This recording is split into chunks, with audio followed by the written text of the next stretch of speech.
Sukari nilipima ilikuwa 19, 15, 13, 10. Aha, hapo ni awali ulipokuwa ukipima.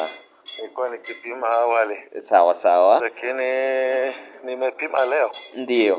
Baada ya kuwa nimemaliza dawa jana. Okay, umemaliza ile package effective diet. Okay, ndiyo. Nimepima nimekuta iko 6.9. 6.9 kutoka 19 awali ulipokuwa unapima. Kabla ya kuanza effective diet. Na sasa umemaliza package. Hiyo ni package ya ngapi rafiki yangu unatumia? Ni ya kwanza. Ni moja tu. Ni moja tu. Na mwili ulivyokuwa mzito. Ndiyo. Sasa hivi ni mwepesi. Ni mwepesi ukiwa huru.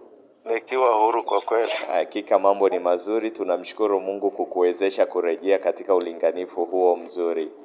Amina. Ya, tuko hapa Misigaro Dispensary, Buhongo wa Mwanza, Tanzania.